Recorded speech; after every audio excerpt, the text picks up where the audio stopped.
Welcome, everyone. I am so excited. I'm sad about the subject, but very excited to learn more about it. And I'm really looking forward to an in-depth, as much as we can. We're going to move quickly between people, but we're going to start with Jeffrey Smith. Jeffrey, let's begin with you. I'm wondering if you can give us an overall picture of what GMOs are. Why should we be concerned? What is the problem? What are the local and global implications? And exactly what role are you playing in this movement to stop the GMOs from spreading? Can you give us some information, Jeffrey? Yes, I'm happy to. First of all, GMOs, genetically modified organisms, taking genes from one species and forcing it into the DNA of other species. Most people know about Roundup-ready soybeans and corn, cotton, canola, and sugar beets, and alfalfa. Those are crops engineered with genes from bacteria and some pieces of viral genes to allow those crops to be sprayed with Roundup. There's also corn and cotton plants that are engineered with bacterial genes that produce a toxic insecticide that pokes holes in the stomach of insects to kill them. Now, back in 1996, these were introduced into the food supply and into agriculture, and many of the independent scientists who were genetic engineers were very concerned.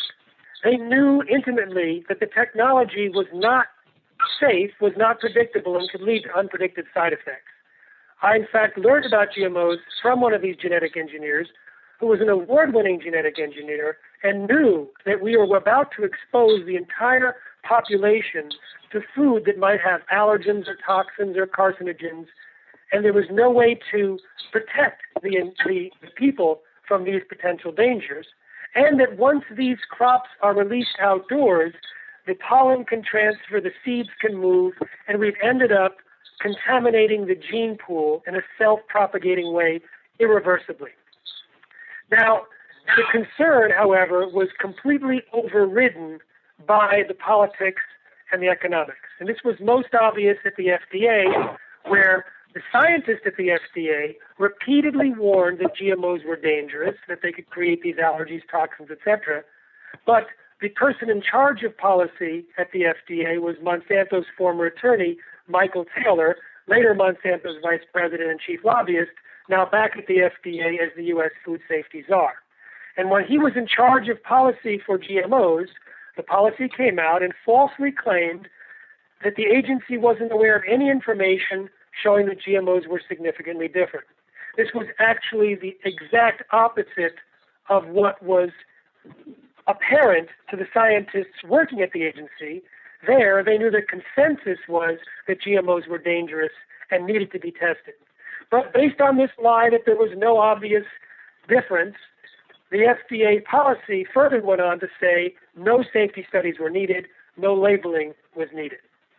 Years later, in 2009, the American Academy of Environmental Medicine looked at the animal feeding studies, saw gastrointestinal disorders, immune system problems, reproductive problems, organ damage, accelerated aging, problems with cholesterol and insulin regulation.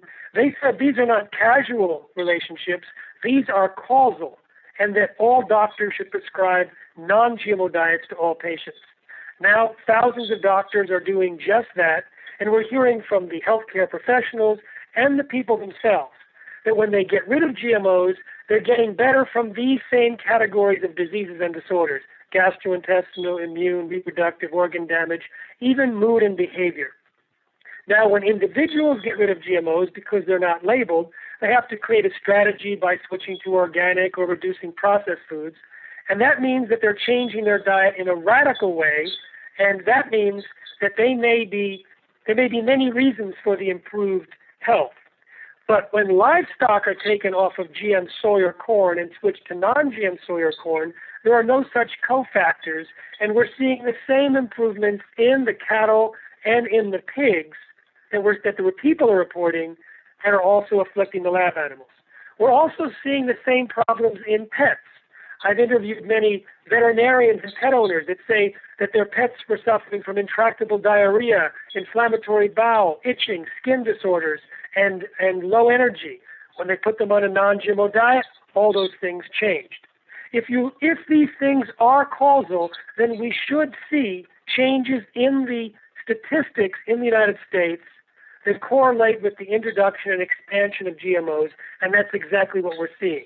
We're seeing a very close slope between the increased use of GMOs and the increased incidence of autism, diabetes, high blood pressure, obesity, all sorts of digestive disorders, all sorts of cancer, deaths from senile dementia, Parkinson's, Alzheimer's. The list goes on. Now, if the list is so varied, how could GMOs themselves cause such problems? Well, there are two primary toxins found in GMOs. We've actually already mentioned them. The first is Roundup. Roundup is sprayed on most GM crops because most GM crops are Monsanto's Roundup Ready crops. The Roundup, 80% of it stays in the crop, and much of it gets deposited in the food that we eat. Now, I'll mention very briefly what Roundup can do to our system. In fact, it was said even better by two scientists who did a review paper last year linking the properties of Roundup to heart disease, obesity, diabetes, cancer, birth defects and reproductive disorders, digestive problems, multiple sclerosis, Parkinson's, Alzheimer's, autism, anorexia nervosa, depression, and aggression. And a more recent paper by them linked it to gluten sensitivity, including celiac disease and kidney failure. Roundup kills beneficial gut bacteria, stops the gut bacteria from producing L-tryptophan, which is the precursor to serotonin, which is so necessary for mood and behavior and good feelings. And also it blocks the production of melatonin, which is part of our sleep cycle. It also blocks the ability of the body to detoxify other poisons. It also is an endocrine disruptor, promotes the growth of cancer cells, and damages the digestive enzymes and the digestive structures inside the intestines.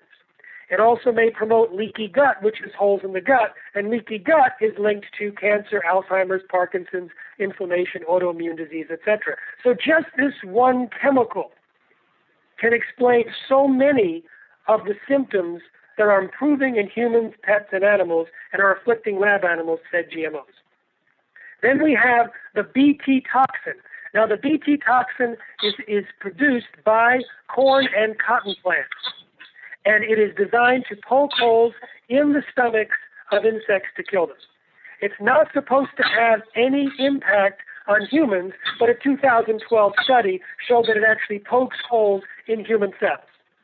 Now, if it pokes holes in our digestive tract, it might create leaky gut, which we say is related to autoimmune disease, inflammation, allergies, cancer, etc.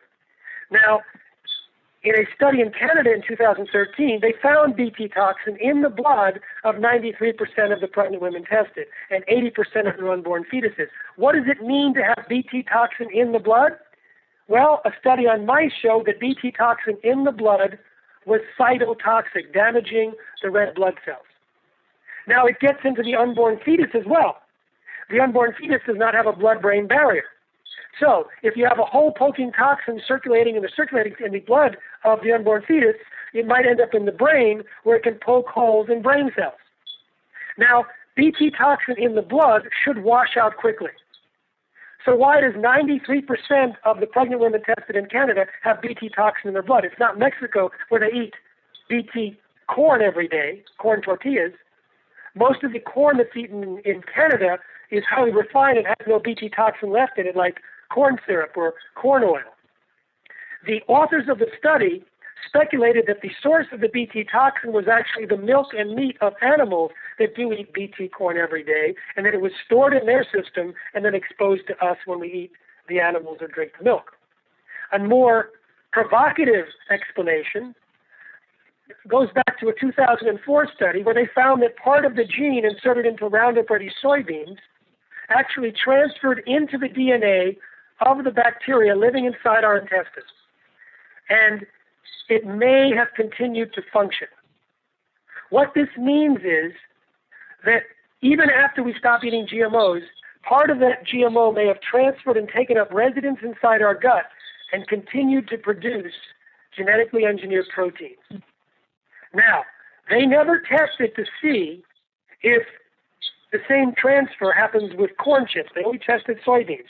But imagine eating a corn chip and the Bt toxin gene transfers to your DNA and your gut bacteria and starts to produce Bt toxin. In other words, converting your intestinal flora into living pesticide factories 24/7, around the clock, constantly.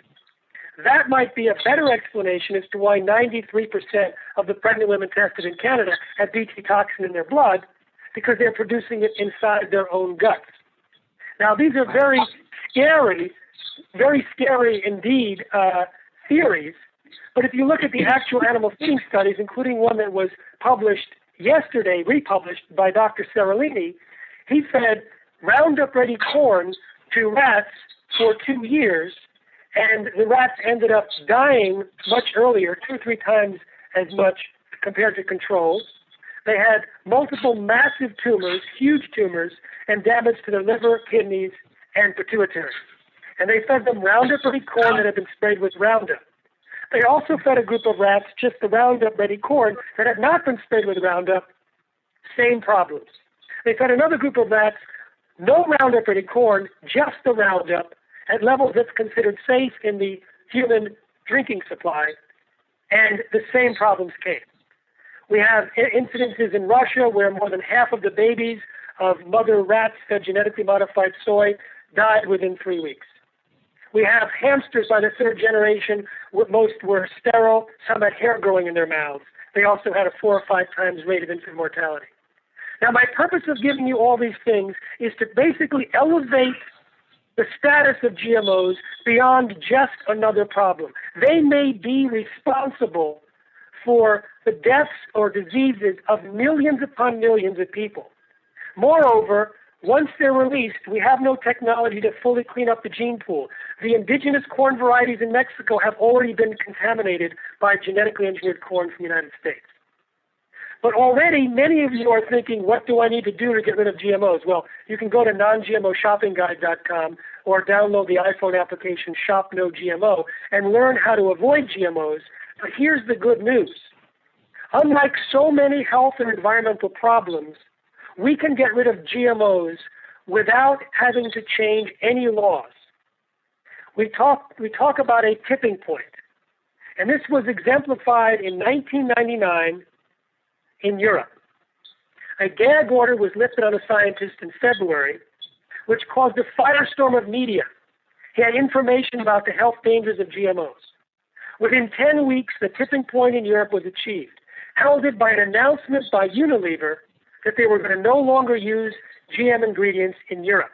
The next day, Nestle said the same. The next week, virtually everyone else followed. The tipping point of consumer rejection has kept GMOs out of the direct ingredients in Europe, not any law in Europe. In 2005 or so, we saw a tipping point against bovine growth hormone kicked out of Walmart, Starbucks, Yoplait, Dan, and most American dairies. Last year, in 2013, we saw a tipping point of consumer rejection against GMOs in the natural product sector in the United States.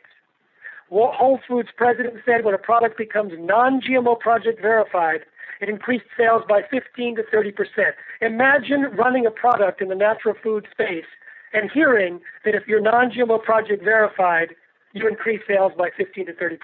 Who in their mind would not become non-GMO in the health food industry and withstand that loss of market share? No one. Now, we have seen a rise in non-GMO eating. In 2007, 15% of Americans said they're already reducing or eliminating GMOs. In 2010, 25%. In 2013, 39%. In fact, in 2012, non-GMO labels expanded in sales faster than any other category of health or wellness claims, second fastest in 2013. This is a revolution. Now we have products like the original Grape Nuts, the original Cheerios, Smart Balance, Ben & Jerry's, the home brand of Target soon. These are non-GMO products in Walmart and Safeway and mainstream supermarkets. Now, it may seem bizarre, it may seem weird, it may seem odd, but in 100 years when they look back and say what it is that protected the genetic integrity of all living beings in all future generations, it might come down to sales of Grape Nuts at Walmart. Now, the reason I say that is this. Imagine that Grape Nuts increases sales. Grape Nuts has announced on the front of their package, non-GMO project verified. People walking down the aisles can see it. If they increase their market share as a result of that statement, everyone else in the food industry realizes it's not just a natural products trend. They must become non-GMO before their competitor. So we are now in the window, the greatest opportunity of advancement in the non-GMO cause in the history of the United States, maybe in the world. And it comes down to simply shifting behaviors. Now, we know exactly what to say and who to say it to shift behaviors. We know how to get people to avoid eating GMOs. We take that small 7-minute section that I told you about, expand it a little bit. You can watch it in Genetic Roulette, The Gamble of Our Lives, at geneticroulettemovie.com. It's the most effective tool we have found at changing people's diet.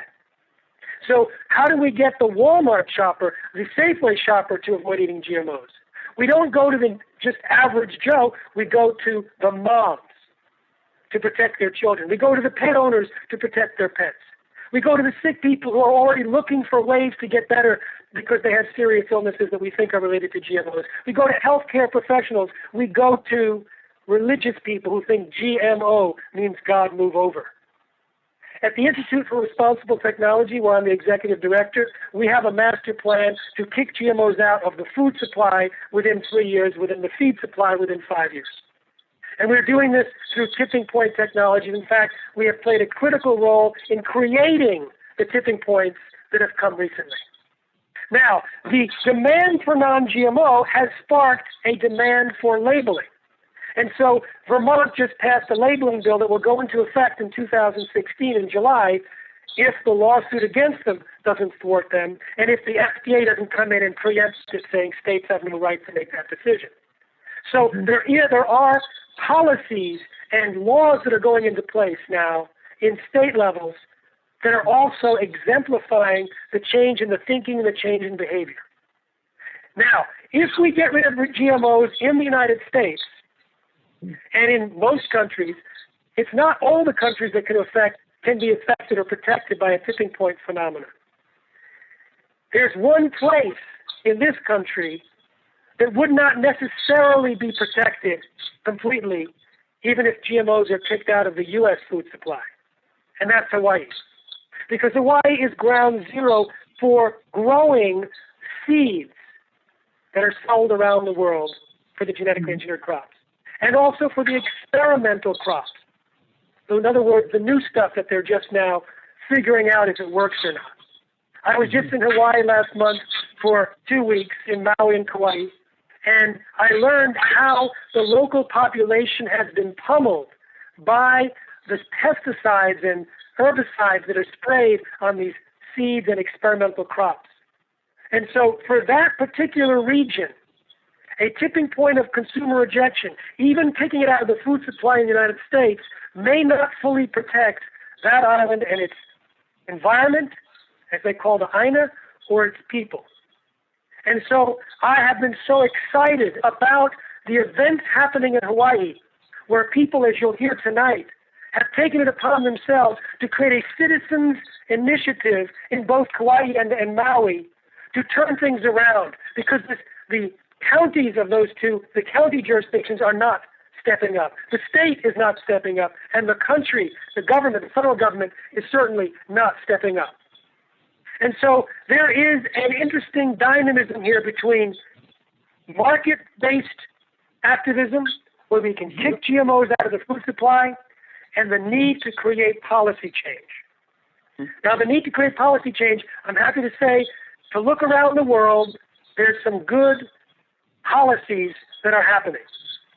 Starting in our own Oregon counties, Josephine and Jackson County, they kicked out the planting of GMOs in a citizens' vote this past May. In Italy and in France, courts upheld their bans of planting GMOs. Russia banned the imports of GMOs and the planting of GMOs. States in India have kicked out Monsanto. The army in China says they're no longer serving GMOs to the soldiers because it suspects that it will be causing certain health problems. Peru has a moratorium. Switzerland has a moratorium. So many jurisdictions are stepping up right now. So I have been on the trail on GMOs since 1996 for 18 years. And I can say that although this may be one of the most serious health and environmental problems that we face as a planet, I am more optimistic than ever. We are seeing the rise of consciousness, of awareness, of the evidence, and it is getting out. In spite of the disinformation campaigns by Monsanto and their colleagues, in spite of the pro-GM stance by the United States government, even the European Commission, it is the citizens, the citizen activists who are learning the information and getting it out. So I invite you to go to responsibletechnology.org, sign up for our newsletter so we can continue to inform you so you can inform others. If you want to learn how to speak about GMOs, we're doing a live webinar this weekend. Go to our website again and sign up for that or catch the recorded version later on. And we have a tipping point network of about 10,000 activists in more than 100 groups around the country who are educating their communities. But I also want to say that of all the groups in the country, since I've been working on this issue, the state that has always been right at the top has been Hawaii. And I'm excited and proud to be on the call with the Hawaiian activists. Wow, Jeffrey, that is just so great. I don't think I've ever had it distilled like that before, and I really appreciate the work that you've done and all the information you've gathered and that you are giving us the opportunity to learn from you. Thank you so much for that. That was fantastic. And so speaking of Hawaii, we're going to go to Hawaii now, and I really want to go to the heartbeat of what's happening there.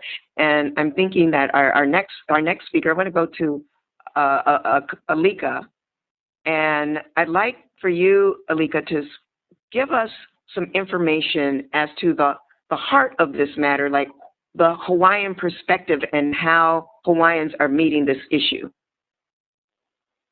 Aloha, Mai. Aloha. First off, I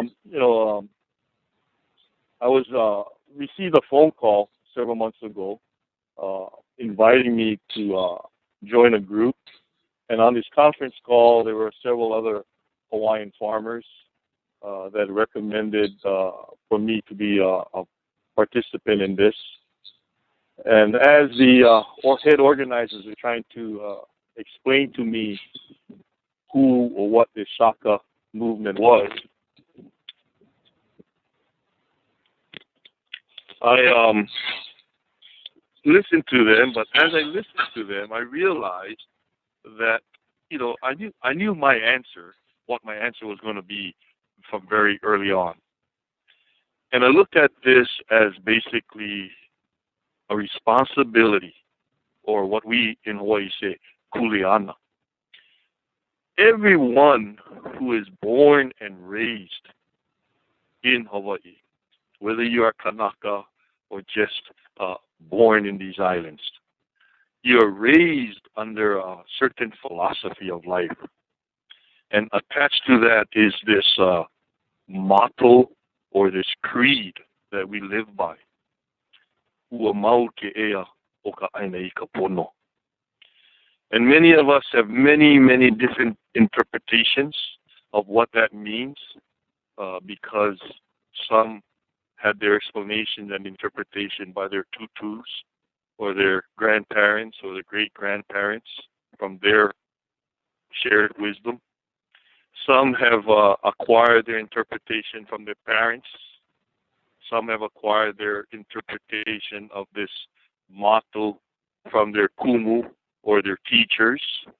And some have acquired that from fellow students that they run with or fellow peers.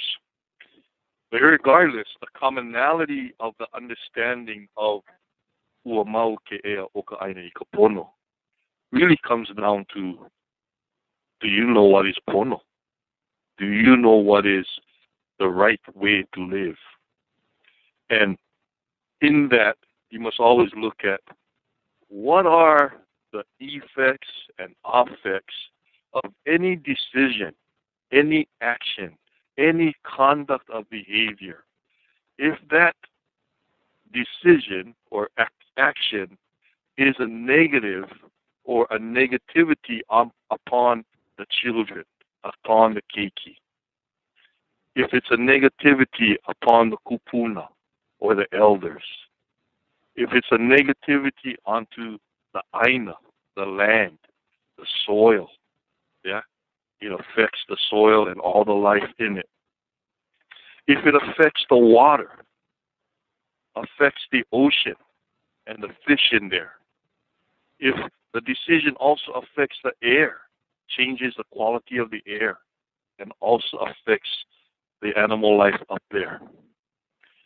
And in all decisions and all actions, if any area is affected in a negative manner, then that decision is not pono. And so growing up here, everyone has that mana, or that spiritual essence that is within us. Innately, we know what is pono. Innately, we know what is right and what is not right. So when I was asked to join this Shaka movement, it was really not only an issue of GMO.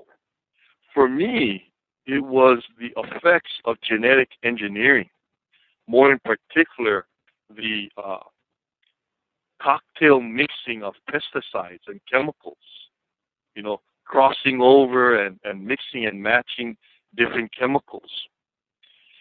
Using hindsight of events and activities that have taken place here on our island.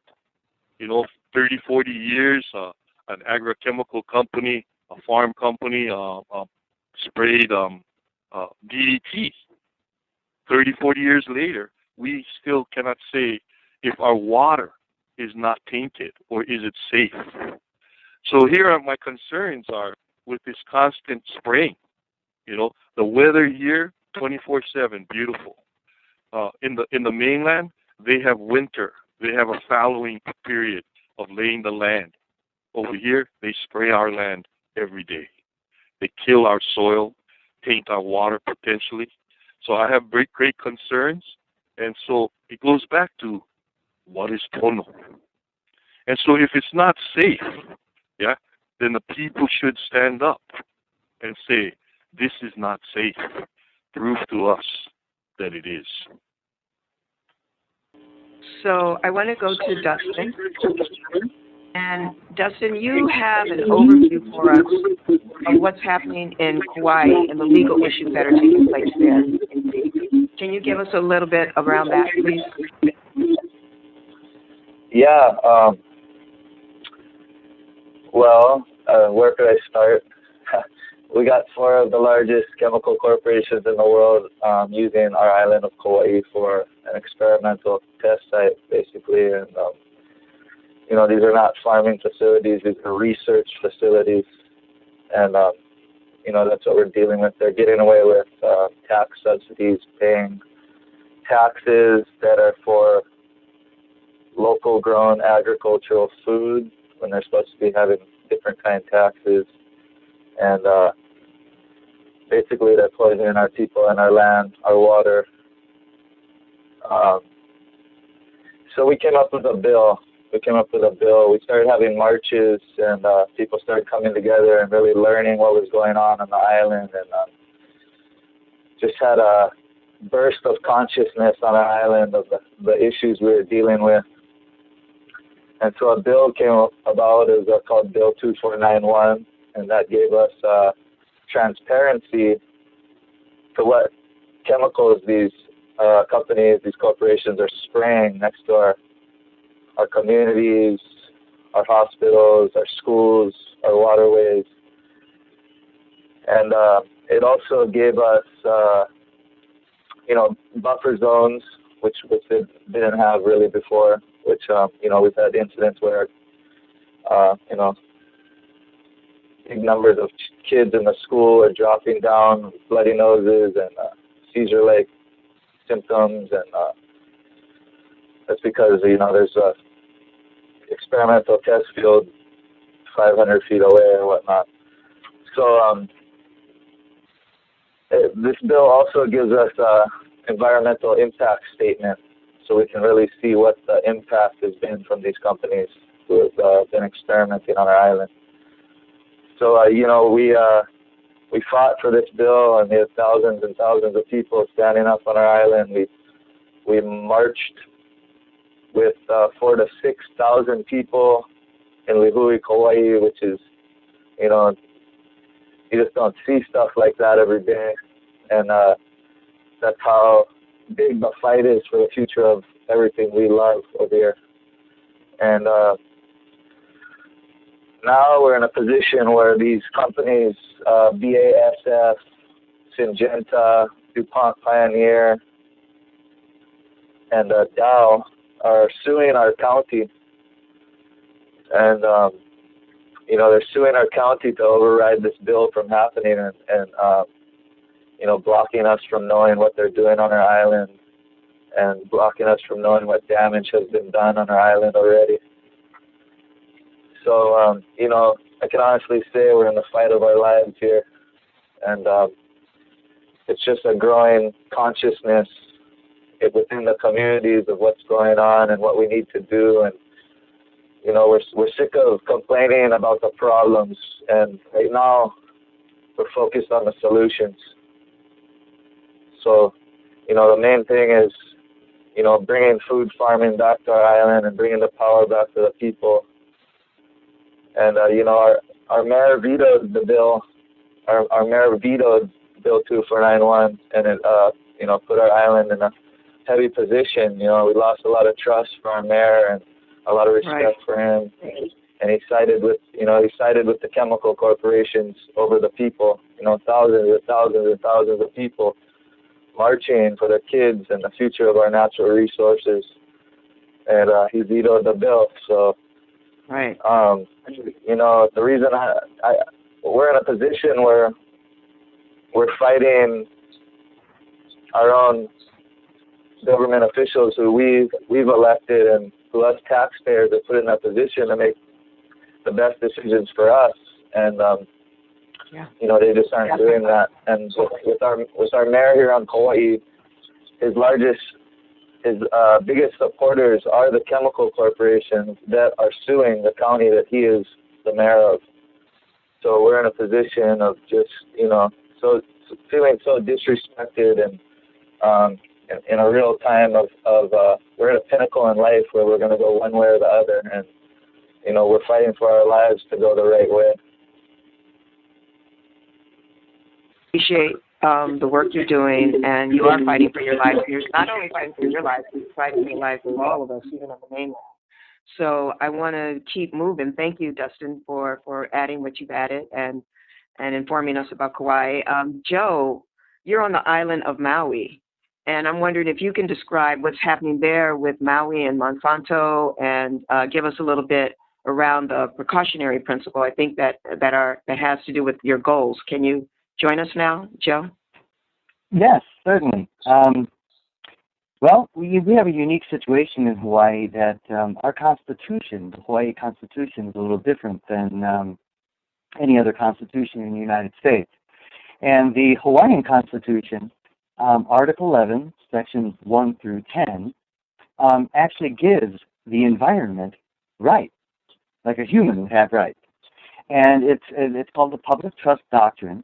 And in the Public Trust Doctrine, it states very clearly that the public trust resources, that is, held in common by all the residents who live on the island, which include the air, the water, the reefs, the soil, the groundwater,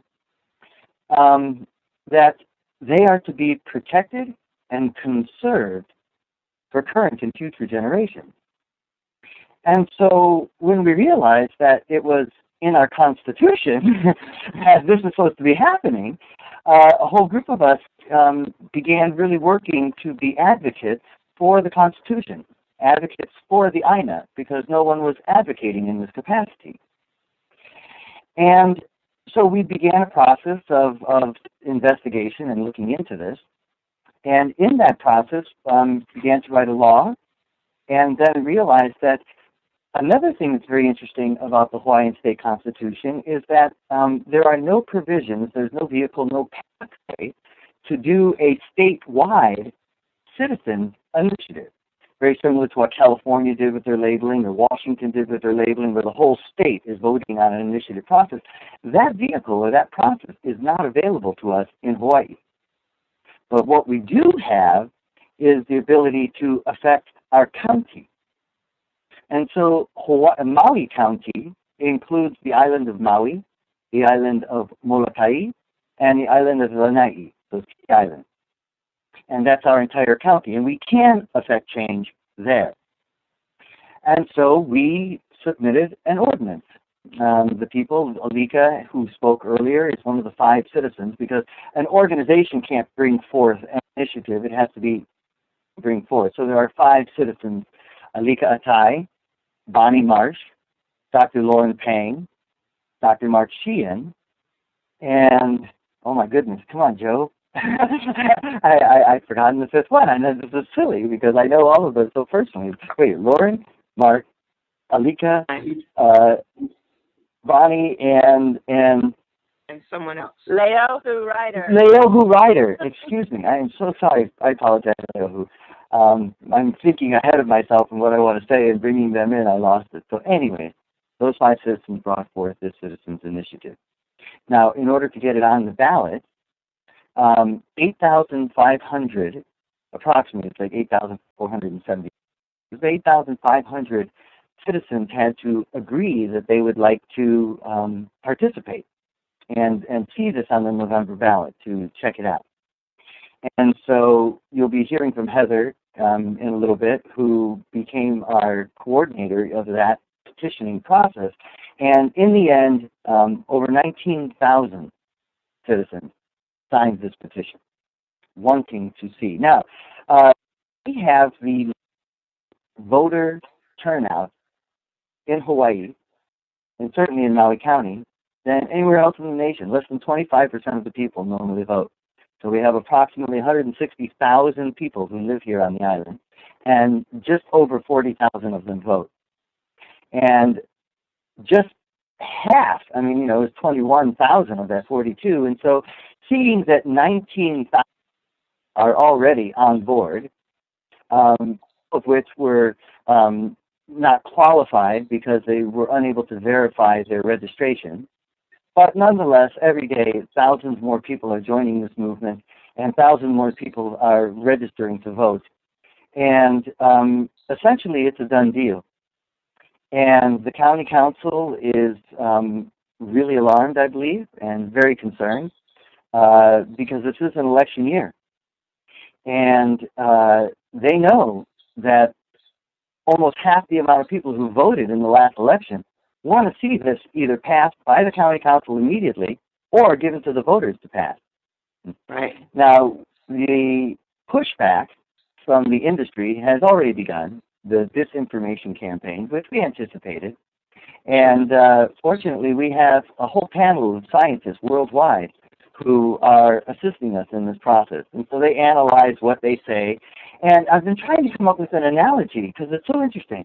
The companies themselves won't come out and outright and publish something that would be incorrect or a lie, right? But they'll hire individuals to do this in blogs and stuff like this and say that they're experts in this field and what have you, and they'll come out. And it's very similar to, like, if I were to say, the ocean is blue, right? Now, that's a true statement. The ocean is blue, right? But what part of the ocean? Because I've seen green parts of the ocean, and are we talking about just the water? Or are we talking about the ground underneath it? Are we talking about fish? I mean, there's so many more aspects of, quote-unquote, the word ocean, that a simple general statement, ocean is blue, is in fact true, but it's not a complete truth. And this is what they'll do. They'll say these little things, and sometimes they'll just outright lie. I mean, just outright lie. And Jackson County, in Oregon, basically their campaign that they had on TVs and everywhere was addressed directly to the biotech industry, and their campaign slogan was, "We don't believe you're bull." And wow. So, in a very similar way, we're going to have to educated people here. I'm sorry, Joe, but we're going to have to jump into Heather. We've got a lot of people to get to. I love what you're telling us. This is fantastic. This is great. And I think that we experienced that with so many cases, right, where the misinformation. And so it's really about getting the people the right information, and the work that you all are doing is doing that. Thank you, Joe. And I wanted to just bring up Heather now. Heather, if you can jump in and kind of add to what Joe is describing in terms of your role in Maui and what you're doing. Yes, hi. Thank you so much. So hi, Konda. I think you have your camera on, Heather. There you go. Okay, great. Okay, great. So it's such a pleasure for me to be here speaking to the Pachamama people, my Pacha family, and the other facilitators on the call. So I think this is so fascinating and great learning for us to apply and take this knowledge all over the planet and how to organize a movement and get it started. And so my part was really that I was the coordinator of the petition team, and we actually had about 700 petition holders, and 400 of those were really kind of active. So I kind of jumped into this without a blueprint or really, there's certain things that need to be done. And so my job and my background in business and having kind of grown up with political activist parents, and also having worked in the NBA and worked for international sporting events where I had to organize thousands, literally hundreds and thousands of volunteers, was to create systems very quickly to organize, inspire, and empower our team. You know, there were so many volunteers that wanted to show up and do the work, but how they were feeling empowered enough to go out there and really feeling like they had the authority to speak, and also the skill level.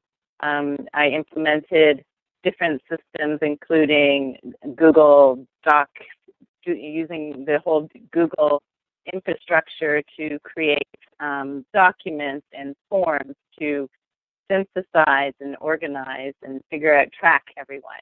And then we also had a piece of it that was compassionate communication. I'm an avid NVC person, compassionate communication, and in this area where people are so passionate about what is going on with their health and what is going on, you know, there can be friction out there in the streets. So part of my job was to give the petitioners tools and let them practice by creating these circles, several circles where our petitioners could come and literally learn the tools of NVC, learn the tools of compassionate communication, how to deal with in challenging situations where we're not ending up in arguments with them, when we are able to truly listen.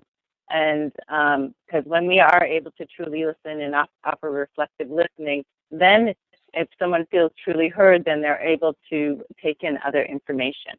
But I'm wondering, Heather, can you tell us about the Shaka movement and exactly, I mean, just can you capsulize how what you're saying right now, the compassionate conversation, ties in with the Shaka movement? Just can you quickly describe that?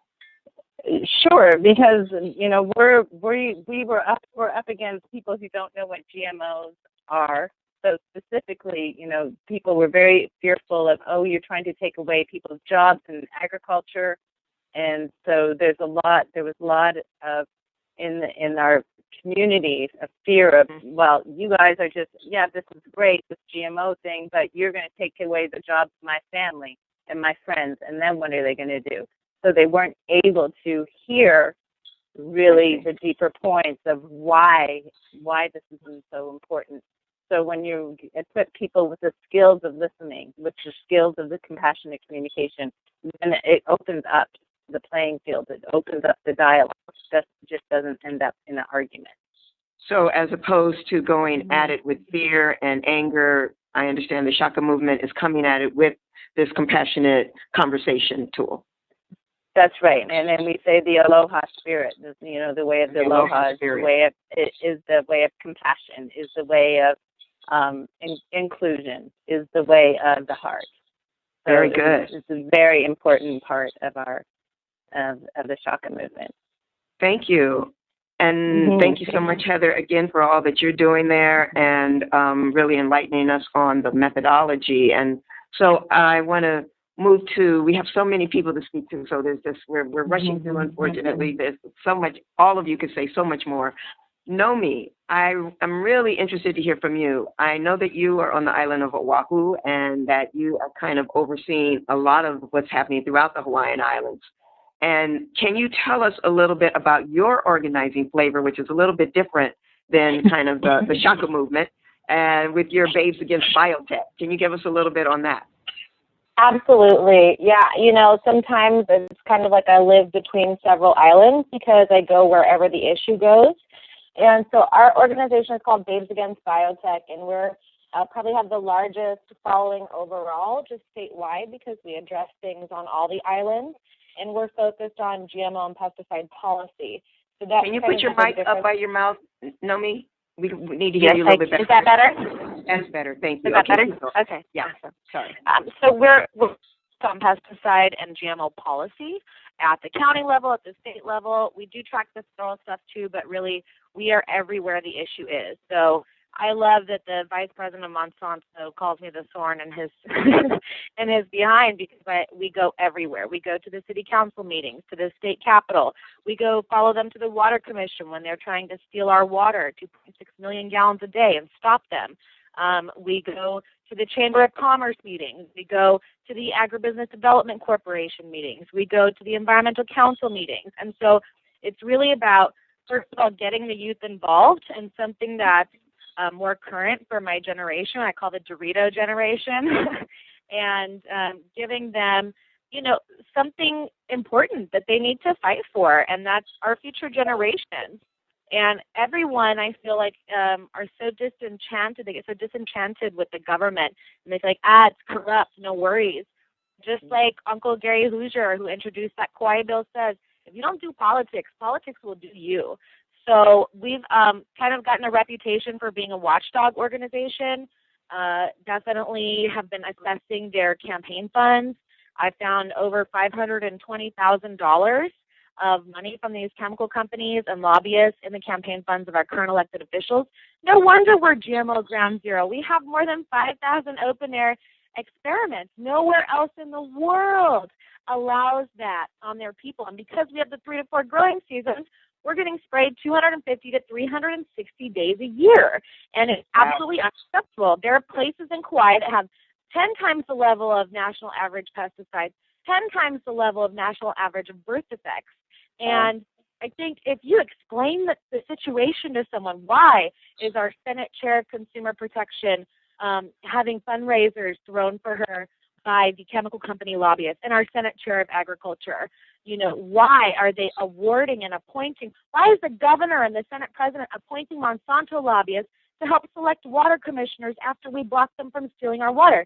It's out of control. So we've used like some tools like our bikini calendar with statements and stuff like that, just to get more people involved. I mean, this is how. So Naomi, I have a question for you. The tourism being such a big part of Hawaii's economic engine, and if tourists really knew that, Hawaii doesn't feel safe to me. After this conversation, what I'm learning, Hawaii is not a safe place for me to vacation. Don't you think that if people knew that they would stop coming to Hawaii, and that just that economic impulse would stop this? You would think so, but I think that the companies have such a big hold on the local media and the government that they're doing everything they can. I always say their concept is just lie and deny until everybody dies, you know, because they'll keep denying it until the very end, until they're in jail for crimes against humanity. They're going to keep lying about it. They'll never admit what they're doing to us. I've been dealing with them for 2.5 years, and it's like, I have the Senate Chair of Agriculture who thinks that pesticides do not cause birth defects, that taught special ed for 20 years and doesn't believe pesticides are linked to birth defects. They really buy into this propaganda that the companies give them. So, you know, certain exciting things. Right now, I'm in San Diego, actually. I came for a training, and I found out while I was here, just so happens that the largest GMO and chemical trade organization in the world, just happens to be 12 minutes away from me, right down the street. And so every single chemical and GMO lobbyist and executive in the whole world is about 15 minutes away from me. So I went ahead and connected with the local organizers, and we're throwing a statewide protest outside of their convention tomorrow. It's called Peace Out GMOs, and you can go to peaceoutgmos.com. And so we're taking ground zero to their door. That's fantastic. And I know you must have a website, Babes Against Biotech. And so we can hear more from you. I'm so happy that you're doing what you're doing. You're the watchdog overseeing it all. And I want to go now, though, to thank you again, Nomi. I want to go now to Autumn, who Autumn has had a very unique experience of being a part of Fukushima, being there in Japan when that went down, and how that has affected and divided the people in Japan, and how that has actually influenced her activism on this issue. Autumn, are you there? Can you join us and kind of describe? There you go. There you are. Great. Yeah, if you can describe just the activism that you are now implementing on this issue in Hawaii based on what happened to you in Fukushima. Yeah, I'm really new to Hawaii. I've only been here for not even 3 years. I came from Japan. I spent my whole adult life in Japan. When I'm in Japan, I forget that I'm not Japanese. It's my home, you know. And I was living really near the Fukushima nuclear reactor, which we fought for a very long time before the tsunami to have some more oversight about the nuclear industry in Japan. And when the tsunami happened, our worst fears became reality. Like everything that I thought could probably never happen, but we might prepare for it just in case, happened right before my eyes, you know.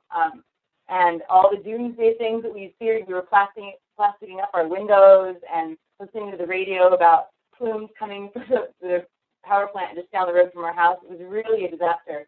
And what do you see as the link between that, what happened there, and what's happening right now in Hawaii? Well, I saw there's two links. I saw how it divided the community because the power plant, the nuclear industry is a huge economic engine in Japan. They run politics, they run the economy, they run infrastructure. They have their money in everything. Much like the biotech industry, they have their money in all the right places. They're very good at what they do and who they pay off. It's divisive because it creates jobs. Whole towns, my husband's whole town, was kind of saved from economic extinction by a nuclear power plant.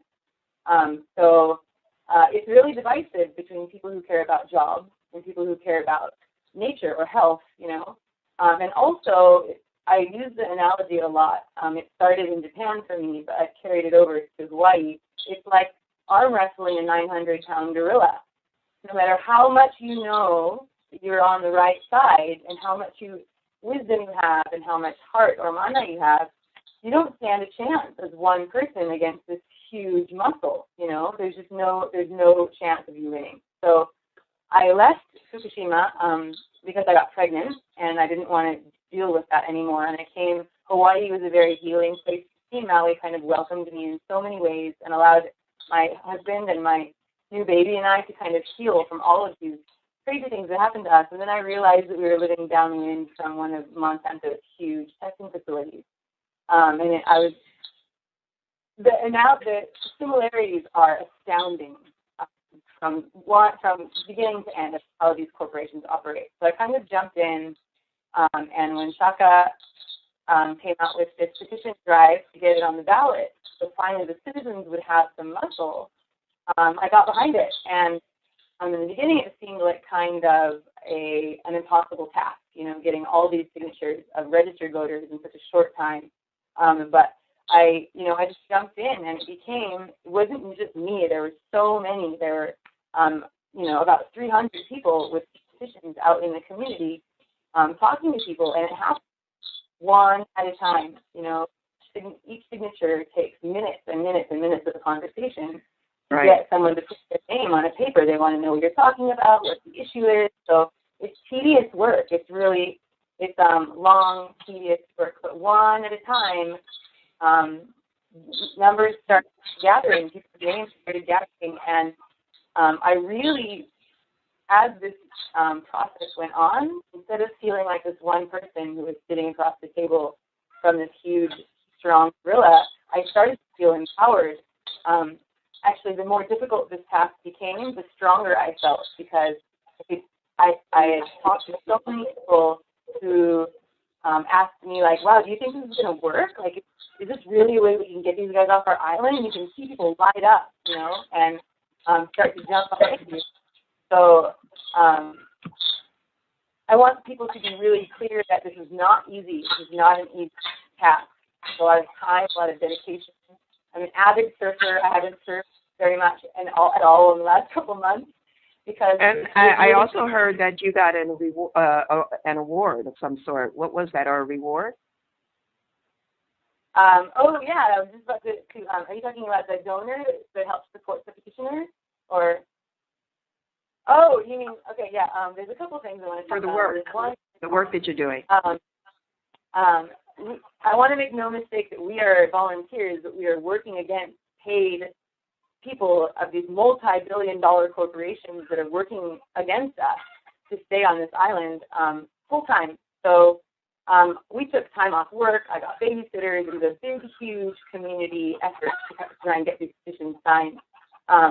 And I feel like the universe kind of paid me for my work. Every day I would be out knocking on doors, and someone would have a beautiful mango tree in their yard, and I would knock and talk and got their signature. And as I was leaving, they'd say, hey, do you like mangoes? Coincidentally, like my favorite fruit on the planet. And I would walk away with a whole backpack full of mangoes, or random things like boxes of light bulbs, or flowers, or vegetables, or home-cooked dinner. People were just really, they recognized Aloha spirit that they talk about, the aloha spirit? Not really talk about it. They just showed it, They showed it. It all happened in really good timing, too. One time I ended up on the doorstep of someone who worked for Monsanto, and they insulted me in so many different ways and told me that I was stupid and I didn't know what I was talking about, and that I was going to cost people jobs, and how would I feel when people working for Monsanto were on welfare, and I was really feeling down, and I wanted to just go home. But I finished the street, and the next house over, I don't know if they knew that they lived next to someone who worked for Monsanto or not, but the next house over was incredibly supportive and invited me in, gave me some cool drinks, and just said, it's hot out here, and I really, really stand with you, and I hope this happens, and I know it will. And every time someone made me believe that this wasn't possible, something would come back tenfold that made me know that this really is. That is so wonderful. I think that your work you're doing and that all of you are doing are really showing the power of one, really, the power of one to just get involved and to take on something that seems so big. And I really appreciate you and thank you for what you're doing. It's just incredible that you're giving your time, your life to this. I want to just kind of, before we go to Q&A, which we're about to go to, because I know there's a lot of questions out there, I'm sure. I just wanted to just circle back a little bit with Jeffrey, if you're still there. And I wanted to just find out what exactly, first of all, I know that there's a lot of social justice issues that are always bombarded against ecological issues, and I'm sure they're there. And I just want to know, in general, what gives you hope for all of us who love the earth, who are caretakers of the earth and the people on the planet? How do we keep our hearts open during these kind of challenging, big issues? How do you do that? How do you keep your heart open and not get bitter and keep going? Well, actually, we are all advocates of sustainability, but sometimes our definitions of sustainability are about the other, the planet, the environment.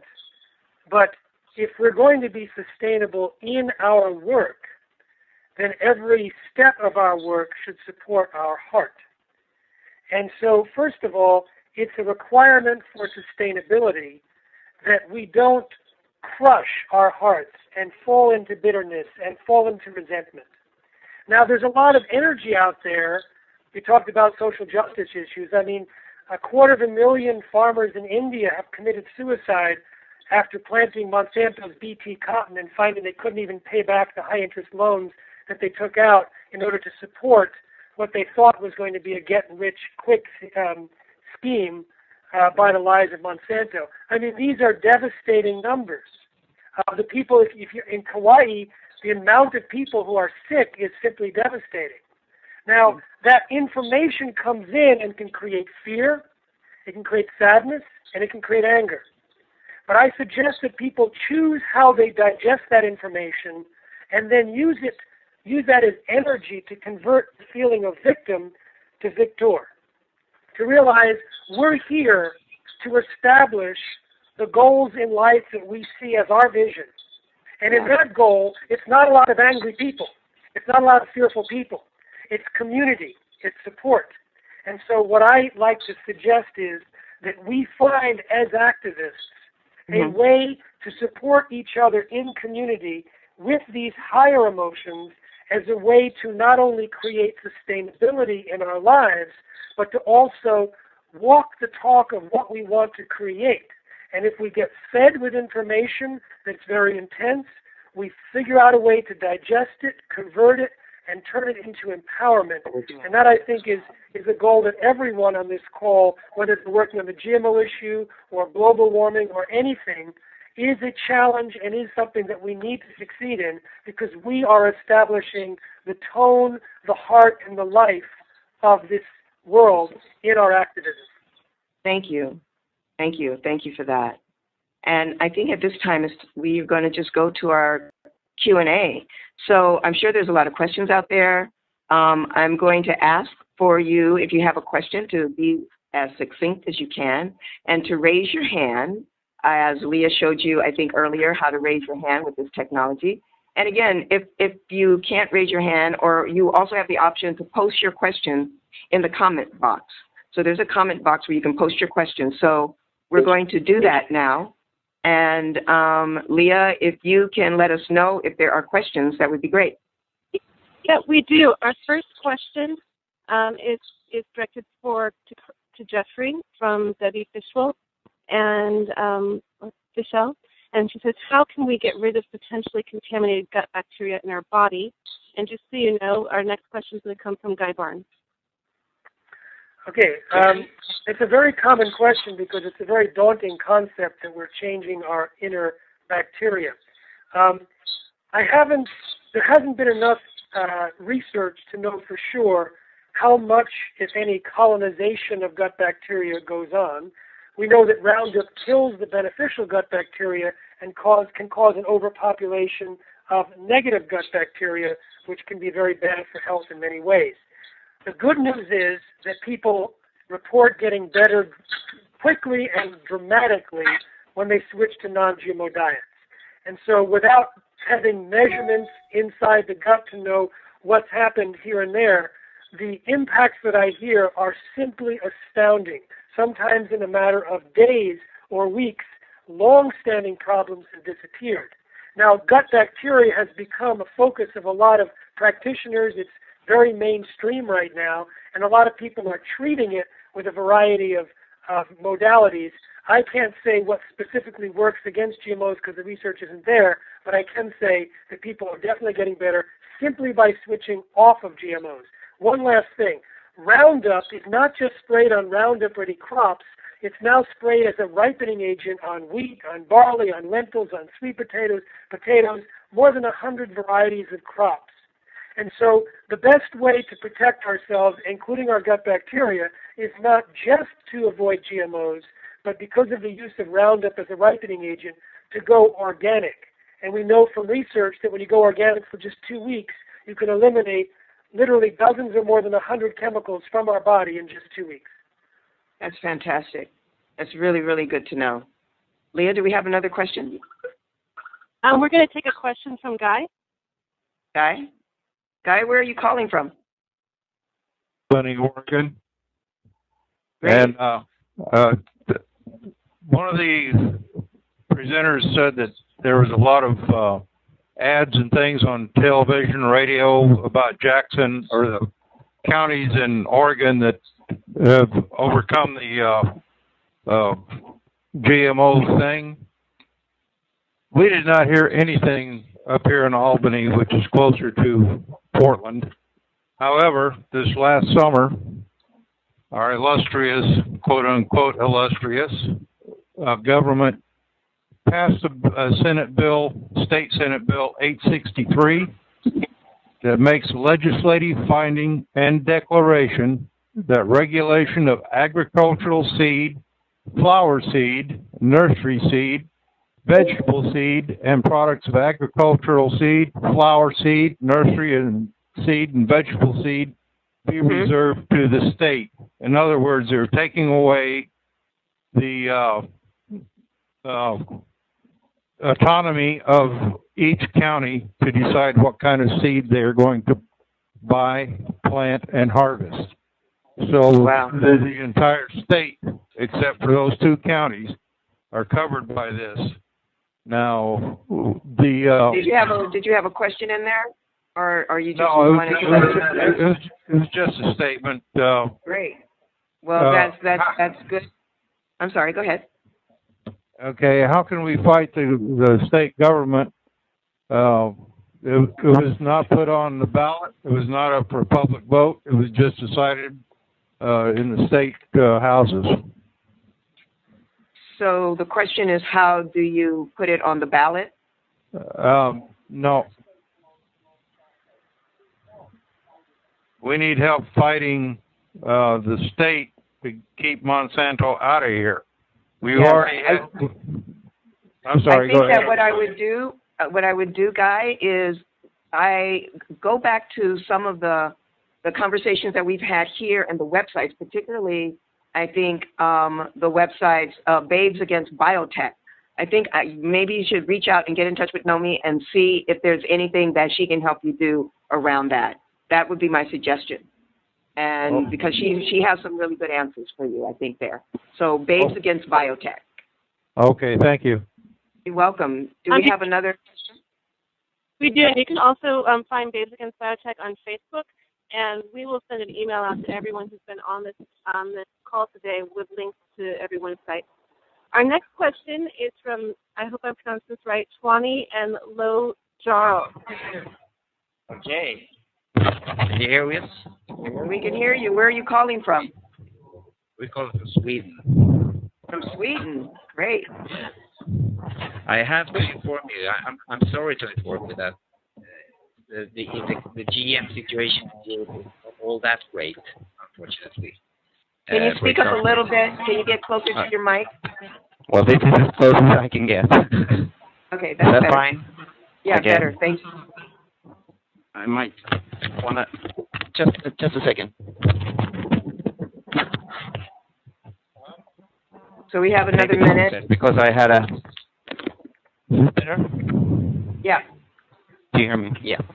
In Sweden, the dairy farmers recently abandoned a policy that kept GM crops out of their feed to their cattle because of the non-competitive that was their argument. So, unfortunately, they are recently allowing GM fodder in Sweden. So this is a recent occurrence? This is very recent. This is last May. So this is going on in the EU. There is a great resistance. We have the Hungarian government GM fields, experimental GM fields. But there are countries that are more pro-GM, in Denmark, UK, for example. Okay. So that's the thing going on here. But I want everybody to be aware of. It's not all that great. It's not all that great. We need to keep a vigil everywhere. So it sounds like your audio is not that great, unfortunately, and we love what you're saying. You're really introducing us to the fact that in Sweden it has gone. It seems like it's going backwards a little bit here with the GMO situation, and so we'll keep our eyes open on what's happening in Sweden. I think Jeffrey, that might be something interesting for you to check out what's happening in Sweden. Konda? Yes. We did send some questions to the question and answer window. Oh, good. In the comments I don't know if the panelists received them because it's about what happens. We need to move on to another question. And thank you again. Our next our next question is, and again, we can all stay connected on Facebook about these issues, so to remember that from the Pachamama Alliance. Our next question is from Bonnie Morgan, who's asking, how can we detox glyphosate from our bodies? How can we detox what? Glyphosate from our bodies. So is there a picture on that has an answer to that? I guess it's a quick question.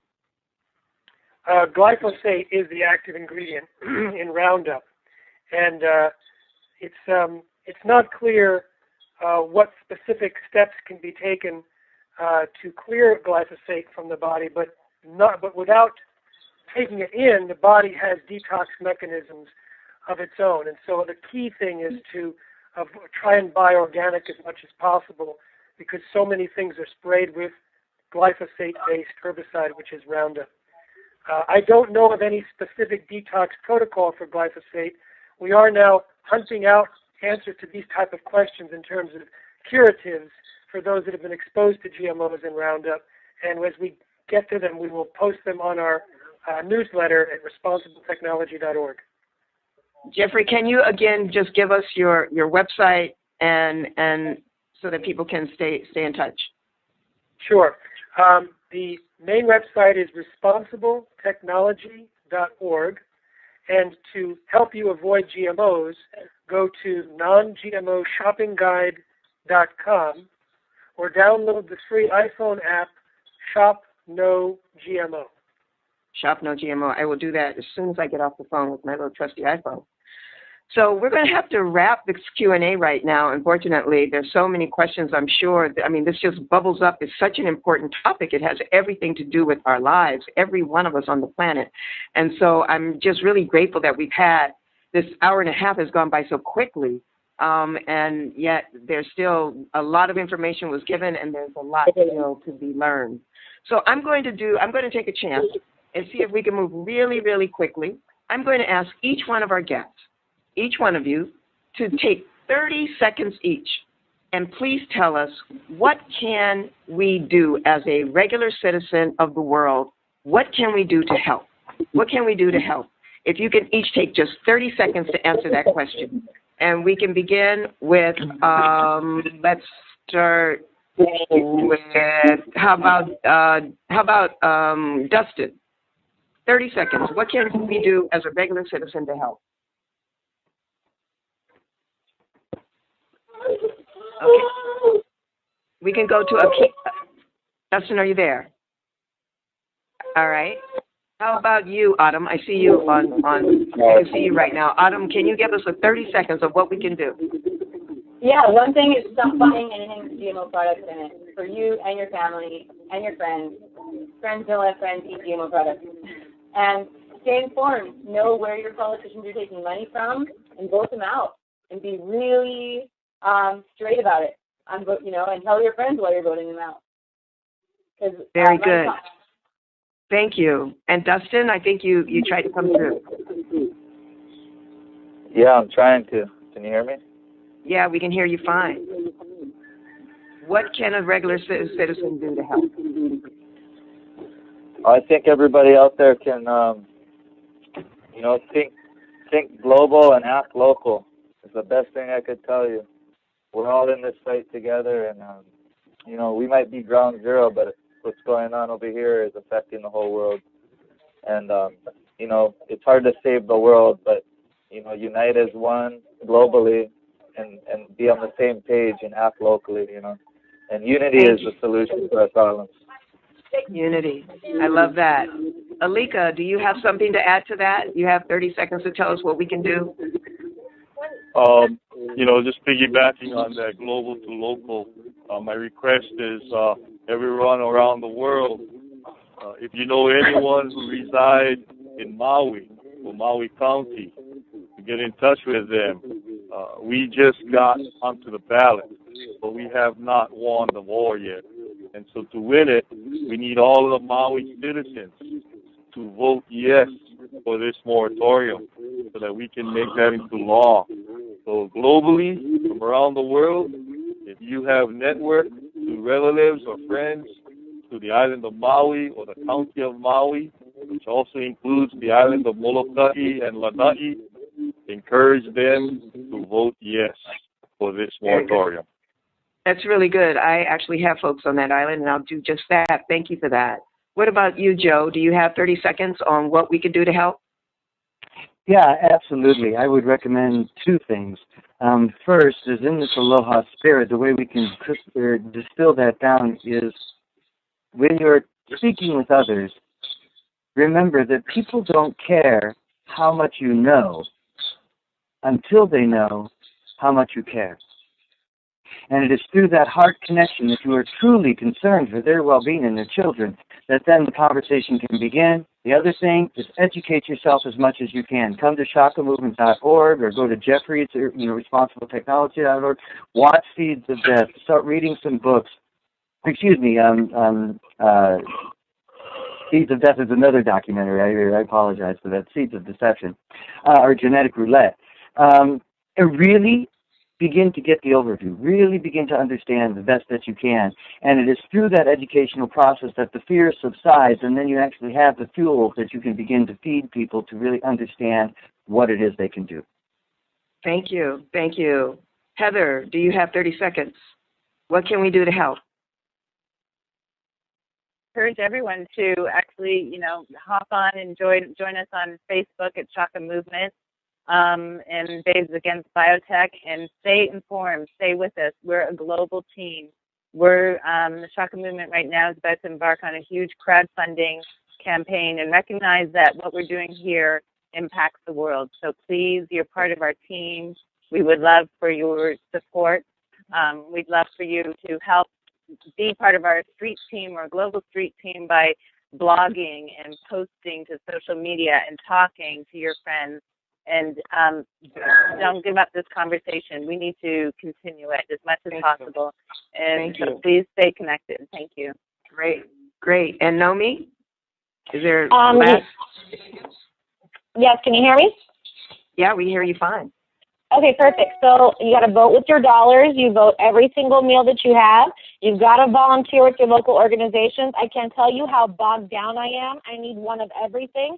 Whatever you are, everybody has a puzzle piece, and there's something that you are especially meant to do that you've got to get creative with. We have to come at this from a million different angles because we don't have the money that they have. So do your due diligence on all the stuff that you share and make sure that it's accurate and credible. Take back your government, grow your own food, and please volunteer. Contact your local organizations. Get involved. Every day do something. And, of course, fight Monsanto on your birthday. Every year. If everybody just fights these companies on their birthday, we should have something really big. Thank you. Thank you so much. Thank you, everyone. Everyone, you're stellar. Your work is stellar. You were wonderful. I'm sorry that we didn't have more time, and yet we've taken as much as we can. This has just been an incredibly informative discussion. So before we close, we want to let folks know that there's a survey that will be posted right on this website, right where you are on this WebEx platform. Here's the survey, and we were really asking that everyone who has been listening, the listening audience, to please fill this out. It'll only take you a couple of seconds. We really need this information. We gather this information. It helps us to know what we're doing and how to serve best with the speaker series. So if you would just take the time right now to fill that out, it's right there on your screen. And while you do that, I want to just thank everyone, again, the 7 speakers who are all here, whose lives have been dedicated to this issue, that it concerns all of us, all of our health, this generation and future generations. And we really want to thank you. I really want to thank you for taking the time and being here with us today. And while you're still filling out the survey, I just want to let folks know that they could sign up for a symposium, which is a symposium by the Pachamama Alliance, or watch it on a DVD online. If you go to pachamama.org, pachamama.org, that's the website. And it's a wonderful symposium where you'll learn a lot. If you have never seen it before, I really recommend that you do that. Also, please like us on Facebook, Pachamama on Facebook. And then our next event that's coming up is really going to be quite interesting and wonderful. In July, I will be speaking with the indigenous leaders, Art Khan and John Perkins. And a lot of you, I think, know these two wonderful gentlemen who are The subject will be Reaching Through the Spirit World, the path to connecting the earth, universe, and human nature experience. So it's going to be quite a deep and thrilling conversation with both Art Kahn and John Perkins. So I ask that you join us on that call. You can register now online on pachamama.org. And so we are now coming to a close. Still filling out that survey. If you haven't finished it, please do. And I just really want, again, to thank our guests for the work that they're doing, the dedication that they're committed to. And I'm hoping that all of us on this call have learned something, have become more informed about the issue, and that we'll find a place that works for us to get involved and to help. So now, on behalf of the Pachamama Alliance and our sponsors, I just want to thank you so much for joining us today. And we really hope that you join us again in the upcoming months. So I'm wishing everyone on this call and everyone and everywhere and all future generations a thriving, just, and sustainable world. Thank you so much for joining us. Hope to see you again next month. Bye-bye now.